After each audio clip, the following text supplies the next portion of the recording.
Baik, untuk pertemuan kali ini kita akan membahas tentang data normal, uji parametrik, dan uji non-parametrik. Dan kalau ada waktu kita akan berlanjut kepada cara membaca tabel distribusi normal atau tabel distribusi Z. Baik, kita langsung masuk ke uji statistika nanti ya. Dalam penelitian ada digunakan dua uji. Ada dua uji, ada yang disebut dengan uji parametrik dan ada yang disebut dengan uji non parametrik. Tentu di sini pada uji parametrik dia punya peralatan-peralatan sendiri yang digunakan untuk melakukan penelitian. Begitu juga pada non-parametrik memiliki instrumen-instrumen yang digunakan yang khusus untuk masalah-masalah tertentu.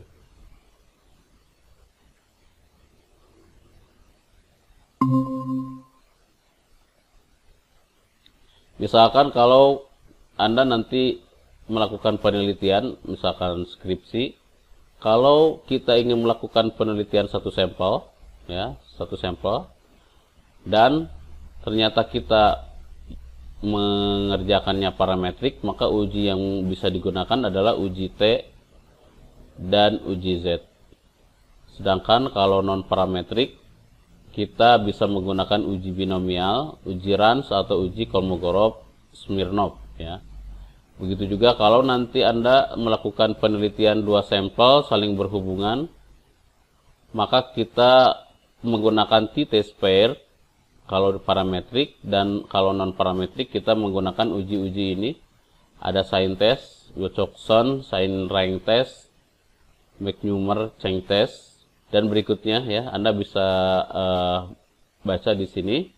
Jadi untuk penelitian tertentu alatnya tertentu. Tapi di sini kita perlu perhatikan apakah kita melakukan ujinya parametrik atau non parametrik ya. Jadi ada dua uji parametrik dan uji non parametrik. Di setiap uji ini instrumennya kita sesuaikan dengan jenis penelitian kita. Baik, saya akan uraikan di sini. Tadi kita ada dua uji ya. Ada yang disebut dengan uji parametrik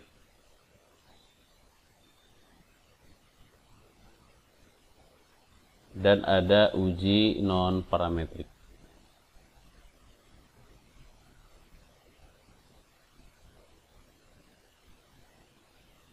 Ya. Jadi ini contohnya untuk yang uji ini ya. Satu sampel ya, satu sampel kita bisa menggunakan uji T. Contoh kalau penelitiannya satu sampel kita menggunakan uji T. Kalau non parametrik, contohnya masih yang satu sampel, kita menggunakan ujinya adalah uji binomial. Ya.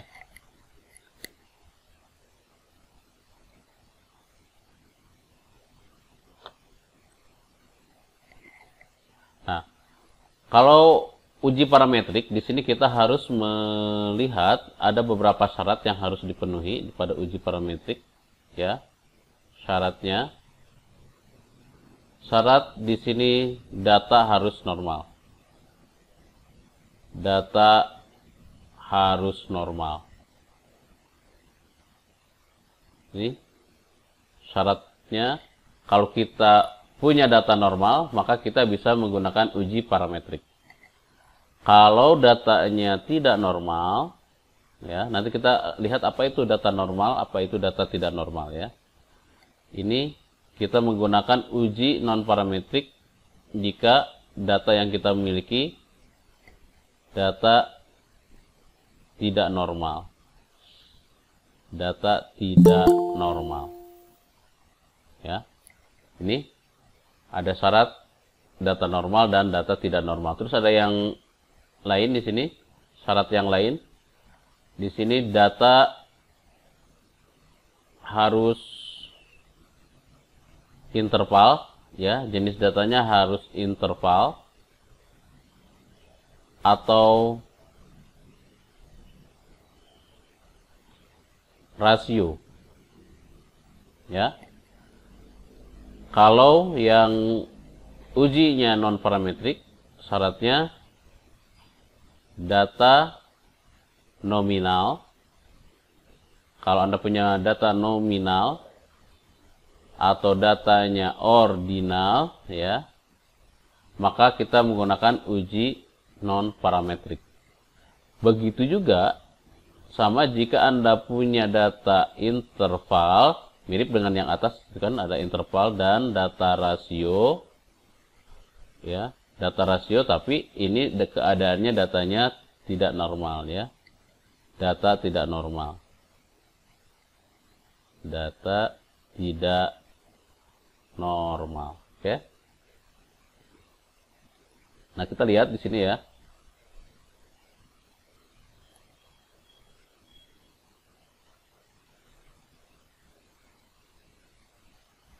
Oke. Jadi nanti kalau kita melakukan penelitian, kita harus melihat dulu, ya, data kita cari gitu kan. Pada penelitian data kita cari, kemudian kita lakukan uji normalitas data, ya, uji normalitas.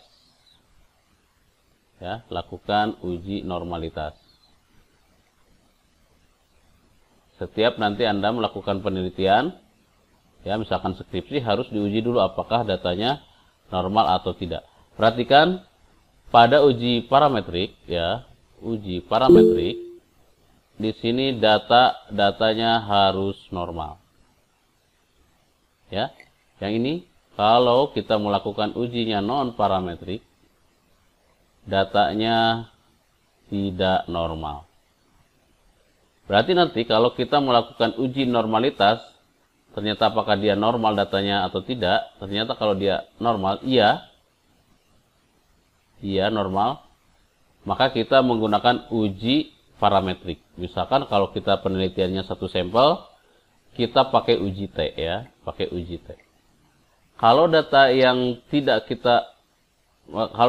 kita miliki setelah diuji ternyata datanya tidak normal, ya, tidak normal, maka kita tidak akan melakukan uji T, tapi kita menggunakan uji binomial, ya, uji binomial.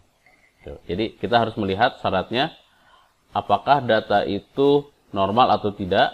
Kalau datanya normal, kita bisa menggunakan uji parametrik. Kalau datanya tidak normal, maka kita harus menggunakan uji non parametrik.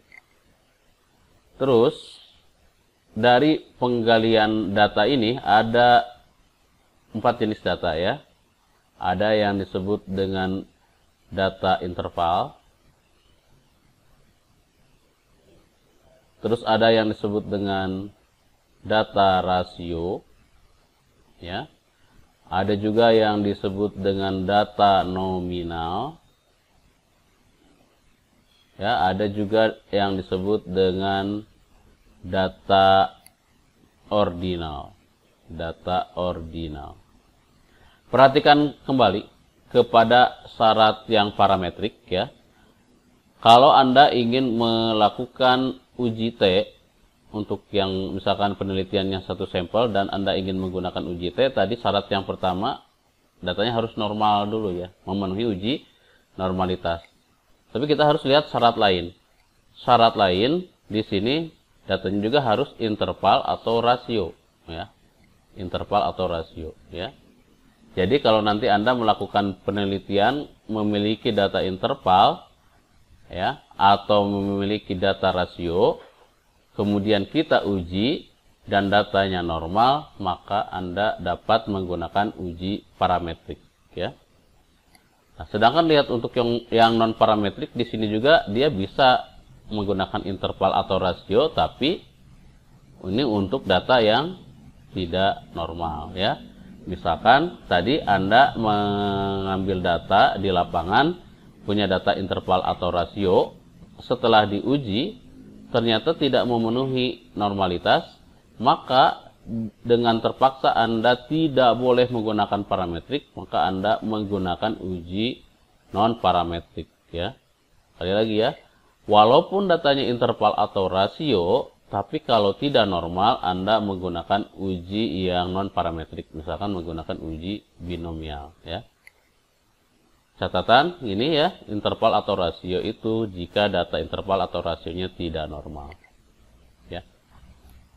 Nah, ada hal lain sih, misalkan Anda di lapangan mengambil data ordinal, misalkan ya, data ordinal itu yang ini berupa kategori, misalkan Anda memberikan kuesioner ya, kemudian nanti di respondennya diminta untuk menjawab, misalkan gini, ada 5 pilihan, sangat tidak setuju, terus ada pilihan tidak setuju, terus ada pilihan ragu-ragu, terus ada pilihan setuju dan sangat setuju. Nih ada 5 gini, ada 5 level ya. Sangat tidak setuju, ragu-ragu, setuju dan sangat setuju. Nah, ini datanya ini adalah data ordinal ya, data ordinal. Nah, kalau data ordinal itu tadi kalau kita lihat, ordinal itu ada di blok mana? Oh, ordinal itu berarti dia di blok sini ya, bawah. Berarti ujinya nanti uji non parametrik ya, uji non parametrik. Nah, tapi yang ordinal itu bisa saja sih kalau ingin dilakukan uji parametrik bisa, tapi harus memenuhi syarat. Tadi syaratnya kalau kita ingin menggunakan uji parametrik, maka datanya harus interval atau rasio ya. Nah, kalau untuk data ordinal bisa kita konversi, datanya ordinal ini bisa kita konversikan menjadi interval ya. Data ordinal bisa kita rubah ke interval. Jadi dirubah saja ordinal ke interval dengan MSI namanya, MSI. MSI itu kepanjangan dari Method of Successive Interval ya. Method of Successive Interval. Nah, nanti data ordinal ini kalau kita sudah lakukan MSI, maka dia akan memiliki data interval. Setelah datanya interval kan baru kita melihat, oh ini kemungkinan bisa dilakukan uji parametrik. Walaupun sudah interval, kita tetap harus mengecek apakah datanya normal atau tidak. Jika datanya normal, maka kita dapat melakukan uji parametrik. Dan jika datanya tidak normal, maka tetap kita tidak boleh menggunakan parametrik. Berarti kita menggunakan uji yang non parametrik ya. Nah, sekarang apakah bisa dipaksakan data normal itu menjadi, apakah bisa dipaksakan data tidak normal menjadi normal? Ada, sebetulnya bisa saja kita coba ya, baru mencoba. Data tidak normal menjadi normal, bisa kita coba dengan, bisa kita lakukan transformasi dengan beberapa cara ya. Yaitu misalkan yaitu bisa dengan cara logaritma natural atau ada 1/x dan yang lainnya. Jadi kalau datanya tidak normal, kita masih bisa coba kita normalkan datanya ya. Datanya tidak normal, kita coba dulu di sini, kita lakukan transformasi data. Transformasi menjadi data normal misalkan dengan logaritma natural. Kita logaritma naturalkan data kita. Kalau sudah dapat data baru, kemudian kita uji normalitas ulang dan datanya sudah normal, maka kita boleh pakai uji parametrik. Tapi kalau belum normal juga, maka kita coba lagi yang lain ya. Misalkan kita coba konversi atau transformasikan datanya menjadi atau dikalikan 1 per X ya. Coba data yang kita miliki di per X kan, kemudian kita dapat data baru. Setelah dapat data baru, kita uji normalitas lagi. Dan kalau setelah diuji itu normal, maka kita boleh menggunakan uji parametrik. Jika dia tidak normal, dengan terpaksa kita harus menggunakan non-parametrik ya. Anda coba transformasi data, tapi dengan beberapa cara ya, ada cara yang lain juga. Kita transformasi data, ternyata datanya masih tetap tidak normal ya, dengan terpaksa Anda harus menggunakan uji yang non-parametrik ya. Misalkan Anda menggunakan uji binomial. Oke ya, itu garis besarnya atau big map-nya ya, peta keseluruhannya. Di sini ada uji parametrik, uji non-parametrik, terus ada uji normalitas, ada data interval, rasio, nominal, dan ordinal. Baik, sekarang kita lihat kembali apa itu normalitas ya, apa itu data normal. Oke, kita lihat apa itu data normal.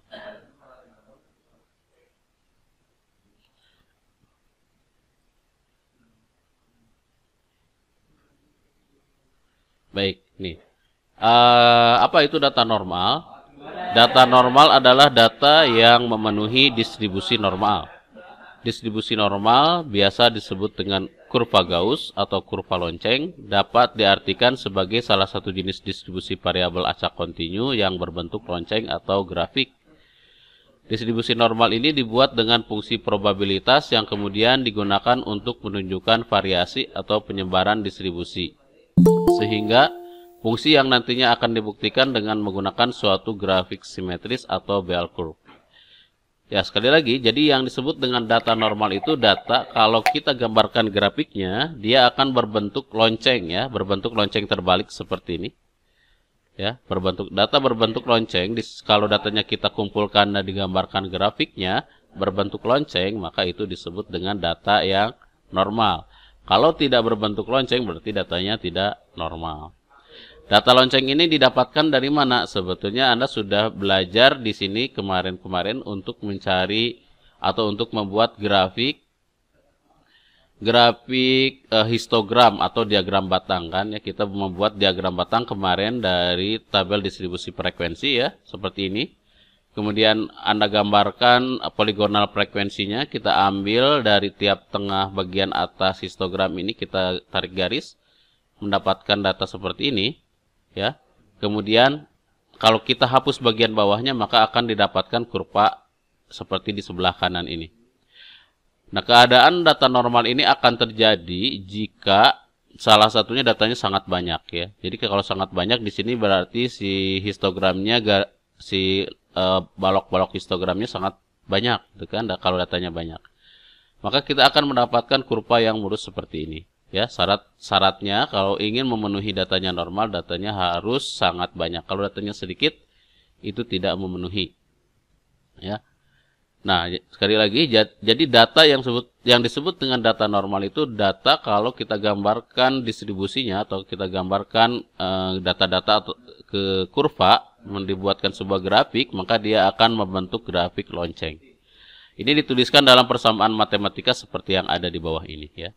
Tapi kita tidak perlu hiraukan rumus matematikanya, karena nanti untuk menghitung luas dari kurva ini kita akan menggunakan tabel distribusi normal atau tabel distribusi Z. Ya.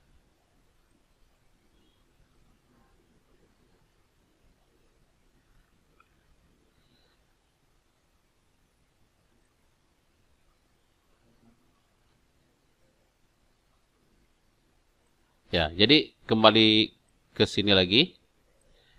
Ya, apa itu tadi uji normalitas? Jadi kita menguji apakah data itu normal atau tidak tadi supaya kita tahu apakah dia memenuhi bentuk lonceng yang tadi ya, bentuk lonceng yang tertutup gitu ya. Kalau bentuknya seperti itu berarti kita sebut datanya memenuhi distribusi normal ya. Jadi kita cari nanti grafiknya seperti ini. Ada yang sebut dengan uji normalitas ya. Baik. Terus kita lihat sekarang ada yang sebut dengan data interval, rasio, nominal, dan ordinal. Apakah itu data interval, rasio, nominal dan ordinal. Ingat ya tadi yang interval dan rasio itu kita akan gunakan untuk parametrik dan non parametrik. Untuk yang interval dan rasio ini kita akan gunakan untuk uji parametrik jika datanya normal, dan jika datanya tidak normal maka interval dan rasio ini kita akan gunakan uji ya yang non parametrik. Tapi kalau kita memiliki datanya nominal atau ordinal maka kita langsung menggunakan uji non parametrik di sini ya. Nominal dan ordinal kita langsung menggunakan uji non parametrik. Baik, kita lihat kembali apakah itu data nominal ya. Data nominal biasa disebut dengan data skala nominal atau data yang diperoleh dengan cara kategorisasi atau klasifikasi. Jadi ini data nominal ini hanya sebagai penanda saja. Misalkan kalau kita mengklasifikasikan gini, pegawai negeri dikasih tanda 1, pegawai swasta diberi tanda 2, wira swasta diberi angka 3 ya. Di sini tidak bisa dilakukan penjumlahan, ini hanya sebagai penanda saja. Jadi tidak bisa dilakukan penjumlahan pegawai negeri 1, pegawai swasta 2, 1 tambah 2, pegawai negeri tambah pegawai swasta jadikan 3. Pegawai negeri tambah swasta jadi wira swasta. Nah, tidak bisa ya. Jadi data nominal ini hanya sebagai penanda saja. Misalkan kalau laki-laki dikasih tanda 1, perempuan dikasih tanda 2. Tidak bisa dijumlahkan 1 tambah 2 jadi 3 gitu ya. Ini data nominal. Sebagai penanda saja. Terus ada yang disebut dengan data ordinal. Data ordinal adalah data berskala ordinal. Saya ulangi lagi, data berskala ordinal adalah data yang diperoleh dengan cara kategorisasi atau klasifikasi. Tetapi di antara data tersebut terdapat hubungan. Ya, seperti yang tadi dicontohkan, jadi data ordinal ini kita membuat klasifikasi, misalkan gini, kita meminta jawaban apakah sangat puas, puas, cukup puas, tidak puas, sangat tidak puas ya. Jadi kita bisa kasih tanda 1, 2, 3, 4, 5. Jadi kita ada leveling di sini ya, ada leveling. Kalau sangat puas dikasih tanda 1, puas 2, ini cukup puas 3, tidak puas 4, sangat puas 5. Atau boleh kita rubah ya, boleh kita ubah urutannya. Kalau sangat puas skornya 5, puas skornya 4, cukup puas skornya 3, tidak puas skornya 2, sangat tidak puas skornya 1. Ini juga tidak bisa dilakukan penjumlahan ya. Tidak bisa misalkan ini sangat puas ditambah puas menjadi cukup puas. Ya. Yang membedakan tadi kalau ordinal ini ada ranking ya, ada ranking. Kita melakukan perankingan di data ordinal ya. Yang tertukar antara yang nominal dengan ordinal. Ada lagi di sini yang dimaksud dengan data interval itu apa? Data interval adalah data yang diperoleh dengan cara pengukuran. Jika Anda melakukan pengukuran, ya, berarti nanti bisa termasuk data interval. Tapi nanti jangan tertukar interval dengan rasio. Ini mirip sekali. Kita lihat dulu yang interval adalah data yang diperoleh dengan cara pengukuran, di mana jarak antara dua titik pada skala sudah diketahui, ya. Berbeda dengan skala ordinal, di mana jarak dua titik tidak diperhatikan. Seperti beberapa jarak antara puas dan tidak puas yang sebenarnya menyangkut perasaan orang saja. Contoh data interval adalah pengukuran temperatur suhu ya dengan termometer. Kalau kita mengukur suhu termometer ketika dia di titik beku, kalau derajat Celcius kan di 0 derajat Celcius. Ini nolnya di sini ya.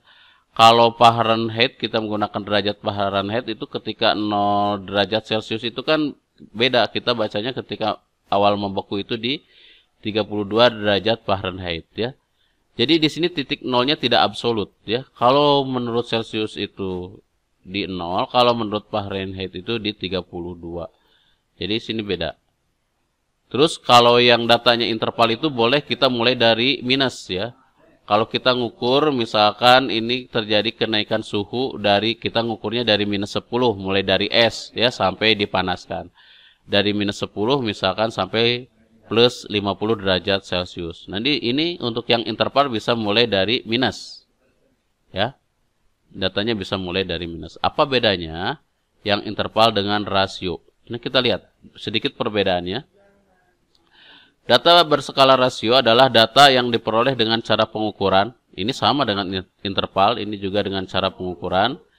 Di mana jarak dua titik pada skala sudah diketahui. Sama juga seperti data interval, jarak antara dua titik sudah diketahui. Tapi yang membedakan di sini, untuk data rasio, dia memiliki titik nol yang absolut, ya. Titik nolnya absolut. Kalau yang interval, titik nolnya tidak absolut, ya. Contoh misalkan kalau tadi kita mengukur temperatur menggunakan ini misalkan menggunakan derajat Celcius, ya. Satuannya derajat Celcius, kan kita bisa mulai misalkan dari minus 10 derajat Celcius. Berarti dia bukan mulai dari titik nol yang absolut, ya. Bukan dari titik nol yang absolut. Kalau data rasio contohnya apa? Yang kita mulai dari nol. Contohnya adalah pengukuran ini, misalkan pengukuran panjang, ya, atau menggunakan mistar, ya. Mistar itu kan kita mulai dari titiknya nol, ya. Titik nol kita ukur. Berarti itu nolnya absolut, nolnya mutlak, tinggi badan. Terus apa lagi? Berat badan, ya. Berat badan kita mengukurkan dari titik nol, ya. Bukan mengukurnya dari minus, ya. Kalau minus berarti dia datanya interval. Tapi kalau kita mulai dari nol, ini datanya adalah data rasio. Contoh lain apa? Mata uang, ya. Mata uang. Uang itu nggak ada yang minus, kan? Uang itu kita mulai dari nol, ya. Berarti itu masuknya data rasio, ya. Jadi sini ada empat jenis data, kita ulangi, ya. Data nominal ini hanya sebagai penanda. Data ordinal itu datanya yang dibuatkan kategori dan perankingan seperti ini. Kemudian ada data interval dari hasil pengukuran tapi titik nolnya tidak absolut. Dan data rasio adalah data hasil pengukuran di titik nolnya yang absolut. Oke, kita kembali lagi ke sini. Tadi kita sudah tahu data interval, rasio, nominal, dan ordinal kita gunakan di sini, ya. Sekali lagi, kalau kita punya data interval atau rasio, maka nanti bisa kita gunakan parametrik dengan syarat dia harus normal. Tapi kalau datanya tidak normal, kita menggunakan uji non-parametrik. Tetapi jika Anda menggali data di lapangan mendapatkan datanya nominal atau ordinal, kita bisa atau itu harus langsung, bukan harus, ya. Kalau datanya nominal atau ordinal, maka dia miliknya uji non-parametrik. Kalaulah Anda ingin membuat uji yang data Anda yang ordinal, misalkan seperti ini, ingin menggunakan uji parametrik, maka Anda usahakan merubah data ordinal ini, ya, dirubah ke interval dengan MSI. Ya. Kalau datanya sudah interval, tetap Anda harus uji normalitas, ya. Seperti ini. Oke, baik. Berikutnya kita akan belajar membaca ini, ya, tabel distribusi Z.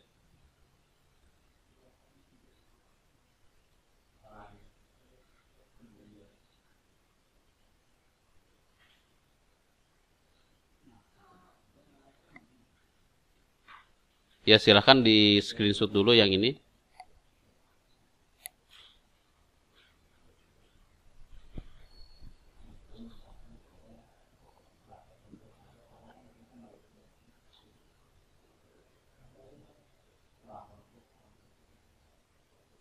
Ya.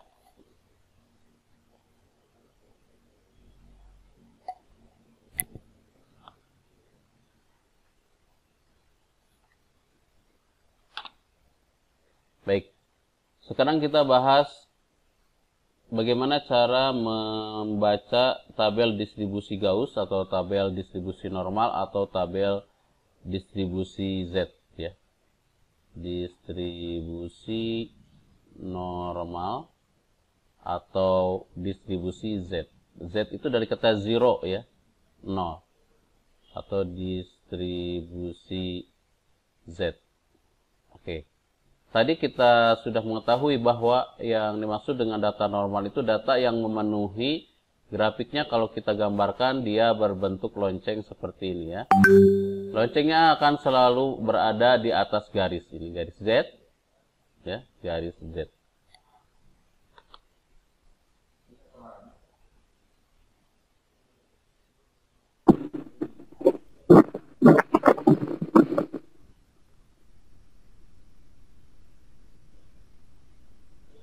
Nah, kita harus perhatikan di sini. Ternyata ini grafik distribusi normal ini grafiknya simetris terhadap X sama dengan mu ya. X sama dengan mu. Di sini terhadap rata-rata ini simetris. Jadi si gambar grafiknya simetris ke kiri dan ke kanan. Grafiknya selalu ada di garis ini di bagian atas. Nah, kemudian kita bisa mencari bagian luasnya ya. Luasnya.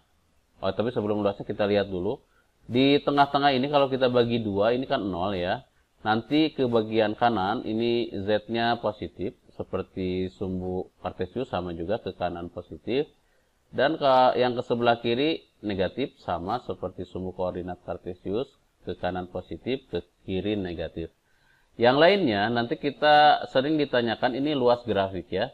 Luas grafik ini semuanya adalah satu satuan. Jadi kalau kita bagi 2, di sini arsiran total yang sebelah kanan karena totalnya adalah 1, maka di sini luasnya adalah 0,5.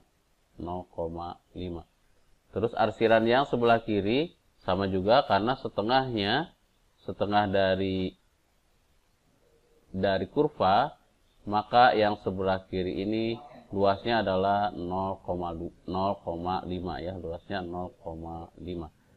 Dan berarti di sini kita bisa mengetahui bahwa total luas ya, luas total untuk kurva, luas total kurva adalah 1. Luas total kurva normal adalah 1. Luas total kurva normal sama dengan 1. Ingat ya, setengah ke kanan, setengah ke kiri. Kalau kita jumlahkan, nilainya 1. Nah, sekarang kita akan melihat bagaimana cara membaca grafik, ya, cara membaca grafik kurva normal. Cara membaca grafik kurva normal. Oke. Nanti kalau Anda ditanya seperti ini, berapa luas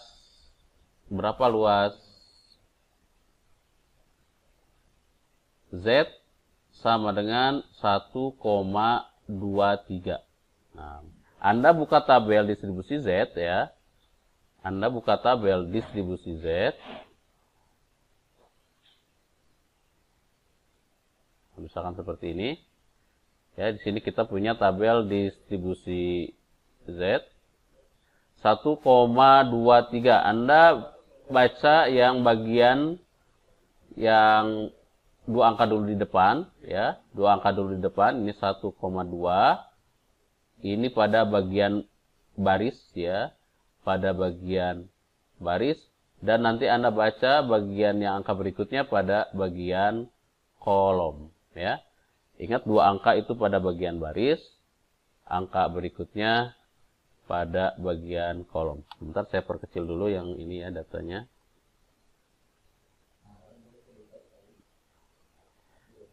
Oke, perhatikan 1,23. 1,2 Anda baca yang baris, 1,2 yang ini ya, 1,2. Kemudian yang 0,03 mana? Yang sebelah sini ya.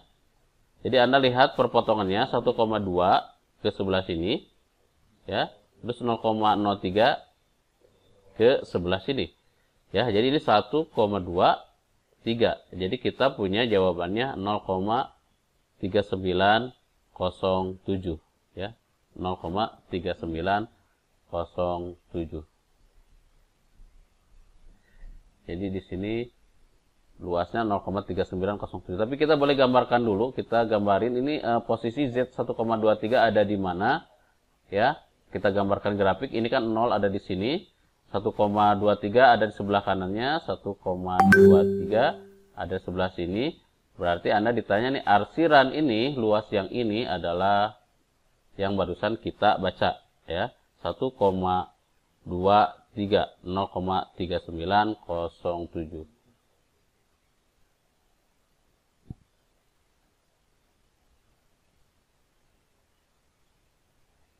0,3907.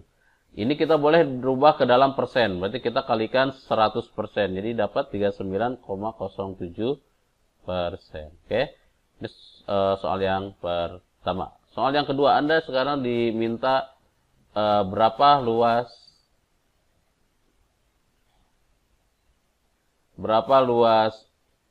Z sama dengan 0,12. Nah, 0,12. Anda buka tabel ya. Anda cari di sini 0,1 dahulu ya. 0,1 mana? 0,1 yang ini ya. Sampai nanti cari ujungnya yang 0,02 sini ya. Nah, jadi ini kita dapat 0,0478 ya. 0,0478. Luasnya adalah 0,0478 ya. Kita gambarkan itu arsirannya seperti apa. Kalau kita gambarkan arsirannya seperti ini. Ini nolnya ada di sini, 0,12 pasti ada di sebelah kanan. Ini 0,12. Ini arsiran yang ada di sini. Luasnya 0,478 atau ini 4,78%. Oke. Kita coba lagi sekarang. Kalau ditanya ini, berapa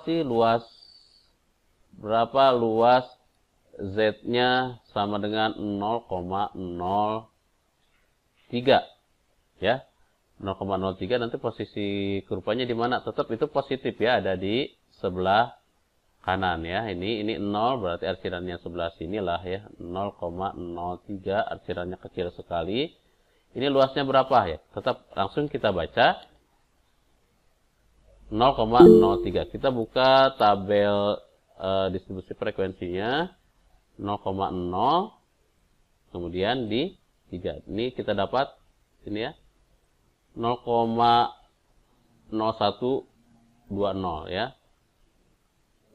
0,0120 atau ini 1,2%. Ingat di sini kita kan ditanya luas ya. Luas itu nilainya selalu positif ya, selalu ada di kanannya. Selalu ini di kanan gitu kan. Bukan selalu ada di kanan, maaf. Kalau luas itu mau di kanan, mau di kiri itu selalu positif ya. Nanti bisa jadi Anda ketika ditanya ketika Z-nya minus bagaimana? Nah, ternyata kalau Anda perhatikan di tabel ini tidak ada nilai Z yang minus ya. Tidak ada nilai Z yang minus. Jadi nanti kalau Anda ketemu soalnya yang minus bagaimana? Apa yang harus dilakukan? Kalau ketemu soal yang Z-nya minus, maka Anda tetap akan mengambil nilai Z-nya yang positif dari tabel yang ada ini ya. Ambil data Z-nya yang positif. Oke. Oke, kita coba latihan lagi yang baru sekarang.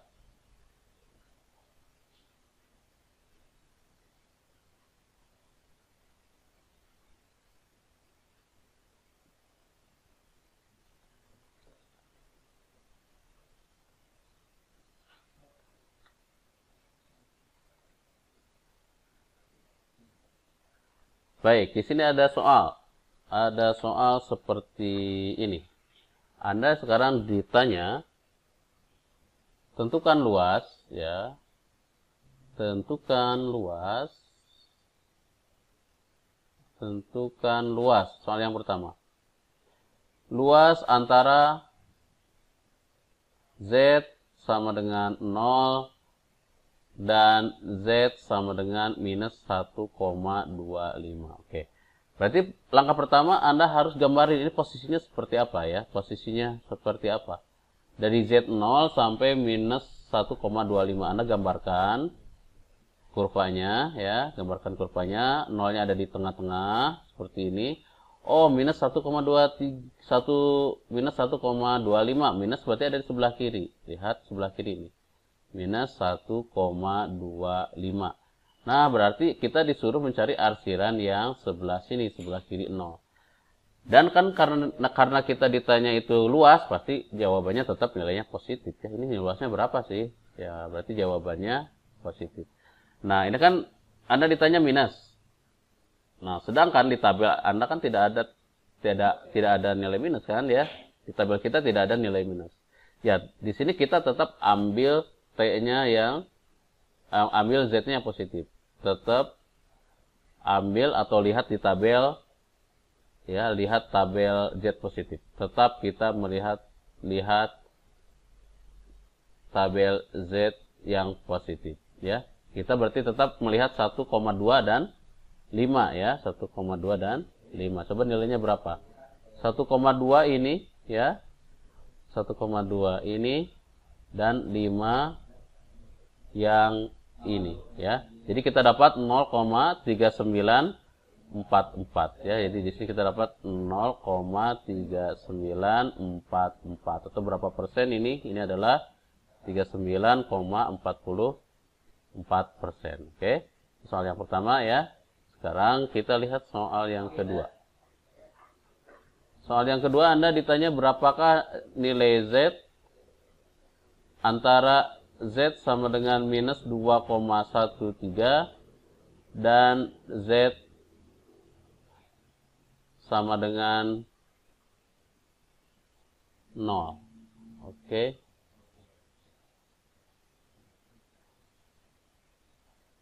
Oke, ini juga sama, ya. Ini juga sama. Tadi kita cari sini. Kita gambarkan seperti ini. Kemudian kita tarik di sini. Ini 0. Minus 2,13 mana? Minus 2,13 ada di sebelah kiri, ya. Minus 2,13. Oh, berarti arsirannya sama. Ini mirip dengan yang di atas. Arsirannya sebelah sini. Kita ditanya ini luasnya berapa? Luasnya berapa untuk grafik yang ini? Ya, berarti kita tinggal cari sama tadi, ya. Minus 2,13. Tetap kita ambil yang positif 2,1 dan 3. Lihat di tabel 2,1 dan 3. Nanti 3 nanti ketemu di kolom sebelah sini. Terus kita cari ini 2,1, ya. 2,13 berarti sampai sini nih. Ini kita dapat 0,4834, ya. Kita dapat di sini 0,4834. 0,4834. Ini untuk luasnya, ya, yang sebelah kiri, ya. Oke. Ini berarti berapa persen? Ini 48,34%. Oke. Nah, perhatikan di sini kalau nilainya 1,2 positif 1,2 kalau ditanya, ya. Ini kalau ditanya yang ini. Misalkan ini yang nomor 1 kita tambah soalnya, jika Z sama dengan 0 dan Z sampai 1,25 ini bagaimana? Ya sama sebetulnya, ya. Nanti tinggal gambarnya aja. Gambarnya ada di sebelah kanan, ya. Ini 0, ya. Berarti ini 1,25. Ini arsirannya ada yang di sebelah kanan. Luasnya berapa ini? Luasnya setelah kita baca di tabel kan sama, ya. Seluas ini, ya. 0,3944. Jadi nanti yang membedakan grafiknya. Kalau ini kan grafiknya untuk yang minus, ini untuk yang plus, ya. Lihat nanti arsirannya. Maka di sini kita perlu untuk menggambarkan grafiknya supaya nanti kita tahu arsirannya ada di posisi sebelah mana. Sekarang kalau ada soal ini, berapakah luas antara Z sama dengan minus 1,73 dan Z sama dengan 2,51. Nah, di sini juga berarti kita harus gambar nih. Ini posisinya ada di mana? Atau arsirannya yang ada di sebelah mana, ya. Pertama kita tetap buat grafik, kemudian taruh titik nolnya. Minus 1,73 ada di sini, ya. Minus 1,73 sebelah kiri 0. Terus ada Z 2,51, ya. Ini 2,51 sebelah kanan titik 0. Berarti di sini ada dua arsiran, sebelah kiri dan sebelah kanan. Oh, kalau begitu Anda tinggal cari aja luas yang sebelah kiri, jumlahin dengan luas yang sebelah kanan, ya. Ini kita sebut saja luas 1, kemudian yang ini kita sebut saja luas 2, ya. Maka kita jumlahkan, luas total itu adalah luas 1 ditambah luas 2. Oke, kita baca sekarang yang minus 1,73, kita baca di sini yang positif 1,73, ya. 1,73 ini 3 kan, ya, daerah sini nih. 3 itu daerah sini, berarti 1,73 1,73, maka kita dapatkan ini ya, 4582 ya. Ini kita punya 0,4582. Terus sekarang untuk luas yang kedua, 82. Untuk luas yang kedua 2,51 ya, tinggal dibaca saja di sini. 2,51. 2,51. Yang satu itu daerah sini, berarti kita baca di sini di bawahnya 2,51 sini ya, 0,4940. 0,4940 ya, jumlahkan luasnya, berarti luas yang kiri ditambah luas yang kanan, maka kita dapat di sini 0,9522, atau ini luasnya adalah 95,22%. Oke, kita lanjutkan sekarang ke soal nomor 4. Sekarang Anda diminta berapakah nilai Z antara Z sama dengan minus 2,73 dan Z sama dengan minus 0,98. Di sini juga Anda harus gambarkan ini grafiknya seperti apa. Pertama Anda gambarkan kurvanya seperti apa, kemudian taruh titik nolnya ada di mana, ada di sini. Minus 2,73 ada di mana? Nah, misalkan di sini ya, minus 2,73. Terus ini yang minus 0,98, apakah sebelah kanannya atau sebelah kirinya ya? Ingat kembali garis bilangan ya. Ingat garis bilangan. Posisinya di sebelah kanan atau sebelah kiri, ingat garis bilangan. Kan kalau kita punya garis bilangan, kalau di sini 0, ke kanan itu angka makin besar gitu kan. 3, 4, 5 gitu ya. Ke kiri angka makin besar juga, tapi makin besar minusnya ya. Makin besar minusnya. Nah, berarti minus 2 dengan minus 0 gede mana ya? Gedean minus 2 ya, berarti yang minus 0 ada di mana? Ada di sebelah kanannya, di sini ya. Di sini minus 0,98. Nah, arsiran yang ditanya antaranya ini nih. Nah, bagaimana sekarang kita mencari arsiran sebelah sini? Di antara minus 2,73 dan minus 0,98. Nah, di sini Anda bisa lihat yang besarnya ya. Lihat yang besar kurangi yang kecil. Coba kita lihat nih. Nanti kan Anda bisa, tadi udah belajar nih cara mencari grafik yang separuh-separuh tadi ya. Anda bisa ini nolnya di sini minus 2,73, ini kan minus 2,73. Arsirannya kumpul ini ya. Terus kalau nanti Anda cari juga yang yang ini nih. Ini 0. Yang minus 0,98 kan sampai sini nih. Nah, minus 0,98. Arsirannya kan yang sebelah sini ya. Terus saya kasih tanda yang warna merah saja ya. Arsirannya yang sebelah sini. Nah, luas yang ini, yang gede ini ya, luas yang gede ini dipotong ya, dihapus, dipotong oleh luasnya yang ini L2. Dapat grafik yang ada di atas ini ya. Ya, berarti ini kita bisa menggunakan itu ya. Kita cari L1, setelah dapat L1 kemudian kita cari L2 ya, dikurangi dengan L2. Kita cari sekarang L1 minus 2,73 ya. Minus 2,73, minus 2,73. Minus 2,73. Ya, ini kita dapat berapa ini? 4968 ya.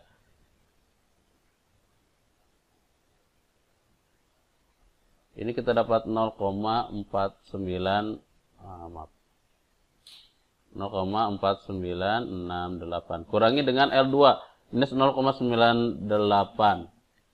0,98. Cari di sini 0,9 dan cari yang 8. Ini 0,9 dan 8 ke sini 3365 ya.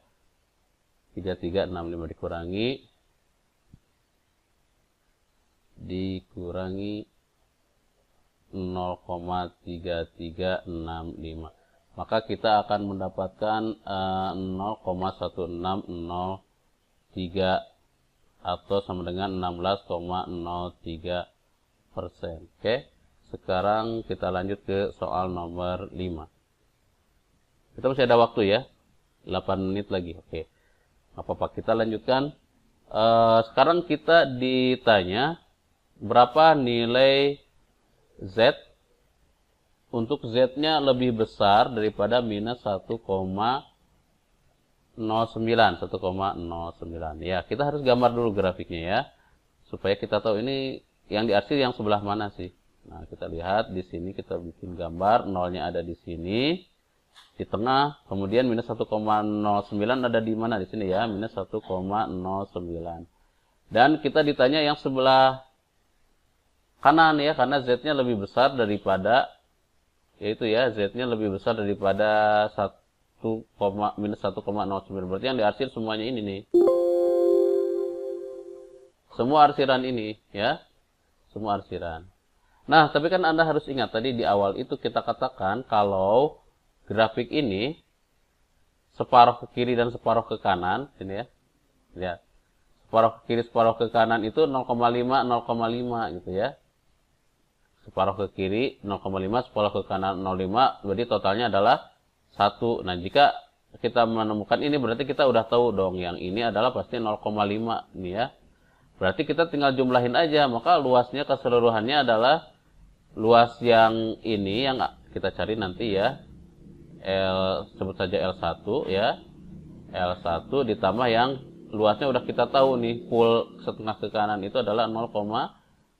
Oke, sekarang kita cari yang minus 0,9, 1,09 mana nih? 0,09 ini ya.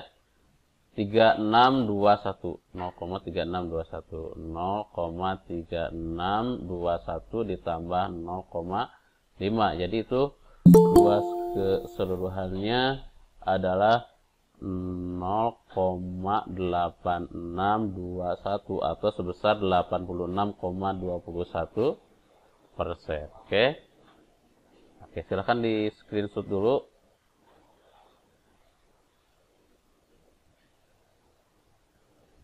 Baik, kita satu soal lagi ya, satu soal lagi. Sebentar, ada yang baru masuk. Satu soal lagi, sekarang ini kalau ditanya, sekarang seperti ini, yang nomor 6. Berapakah Z-nya, luas Z itu lebih besar daripada 1,96. Oke, sekarang kita gambarkan ini, yang diminta itu bentuknya seperti apa. Z-nya itu lebih besar daripada 1,96. Ini 0 tetap ada di tengah. 1,96 ada di mana? 1,96 ada di sini, di sebelah kanan. Terus ini Z-nya lebih besar daripada 1,96. Oh, berarti yang daerah sebelah sini saja. Nah, gimana cara mencari bagian yang arsiran sebelah kanan saja? Oke, sebelumnya Anda kan sudah belajar tadi ya, sudah tahu nih. Kalau kita punya seluruh yang ada di kanan ini, berarti kan setengah ya. Nanti dikurangi aja, dikurangin saja bagian yang sebelah sininya ya, 1,06, maka kita dapatkan arsiran yang di sebelah kanan. Oke, sekali lagi ya. Jadi kita boleh melihat yang setengahnya dulu kan. Ini kalau ini grafik ini saya ambil dari nolnya aja, ini ke kanan semuanya. Ini kan 0,5 ya, ini 0,5 ya. Kemudian kalau Anda cari yang 1,96 ya, ini 0 di sini, ini 0, 1,96 di sini kan jajaran ini ya, ini ke sini 1,96. Nah, 196 kan daerah sebelah sini kan ya, ini sebut saja L1 ya. Maka kita bisa mencari luas ini bagaimana ya. Luas ini yang gedenya 0,5 dipotong atau dihapus ya, atau dikurangi dengan luas yang L1 ya. Ini 0,5 dikurangi luas L1. L1 tuh yang 1,96 kita cari di tabel 1,96. Di tabel kita cari 1,9 sampai 6. Ini 0,4750 ya. Jadi 0,5 dikurangi 0,4750. Maka di sini kita dapatkan luasnya itu adalah sebesar 0,0250 atau sebesar 2,5%. Oke ya. Ini adalah cara-cara mencari atau membaca tabel distribusi Z atau tabel distribusi normal.